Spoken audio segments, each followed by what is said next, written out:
Nakakarton na to, itong magiging selyo doon sa pagitan nitong dalawang mags. Yun, mga agulong. Mag-a-assemble naman po tayo ng bukyo na nakamodify ang mags or rim. Ito ay pinagawa lang sa atin ng may-ari. Ito ang kanyang gulong, yung ordinary na gulong ng pambukyo.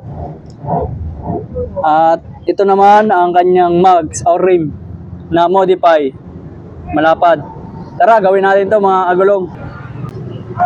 Ito mga agulong, itong sapin na to, okay to pag basa siya. Ito hindi ko naman inaano talaga sa ating mga maparaan na Pinoy ano. May nabibili naman na ganitong sapin. Kaya lang walang available ang may-ari nito.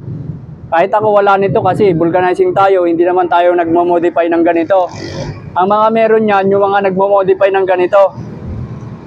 For ano lang po disclaimer lang po, hindi po tayo gumagawa ng ganitong sapin. Nakakarton na to, itong magiging selyo doon sa pagitan nitong dalawang mags. Dito po yan.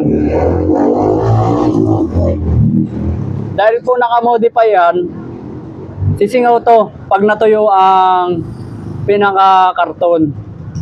Ngayon, basa itong karton na to. Ang magandang solusyon dito ay lalagyan po ng sealant para hindi na po siya sumingaw. Yung mga sealant na mapupunta dyan, yun na yung magsisil dyan. Ito ay sa ating customer na sa Bokyo. Kung tawagin dito sa amin na lugar ay Bokyo. Modify ito, sir. Ha? Modify. Di ba't ganyan lang goma lang? Ayan ang goma niya lang eh.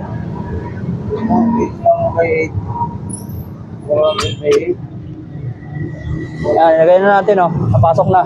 Oo. Ilagay natin dito sa rim. Brake drum yung preno niyan. Yung pareho doon sa motor? Oo. Oo.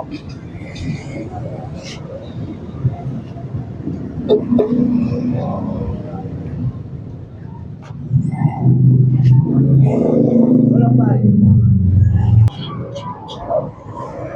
Wala. Sa mga nagtatanong na Bokyo, yung nakita nyo yung pinakita ko doon sa unang video ko, yung hinang-hina natin. Ano din yung unit na ito? Ginawa natin kaninang umaga ay wala po siyang tornilyuhan. Diretso mags po yun.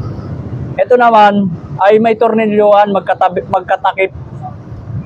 Kaya nagkaroon po siya ng karton sa gitna.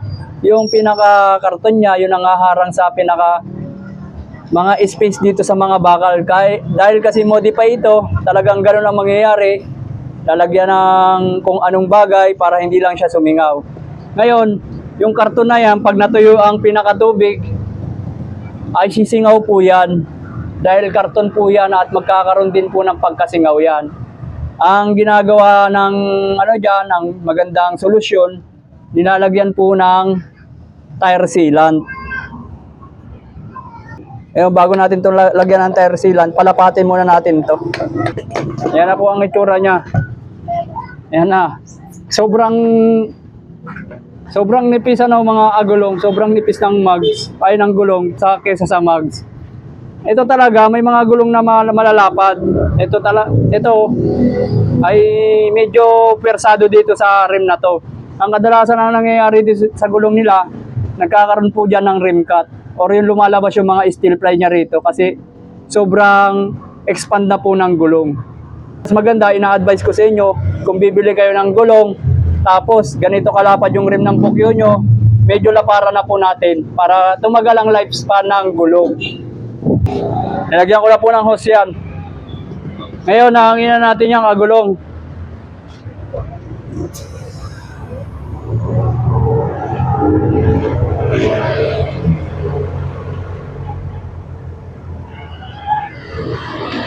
Ganyan ang itsura ng gulong na yan, sobrang persado.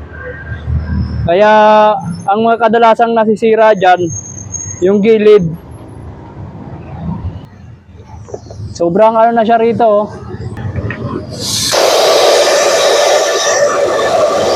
Ngayon kaya lalagyan natin ng sealant to kasi gawa ng yung mga singaw niya dito sa pinaka tornilyuhan ay para yung silad ang mag-seal.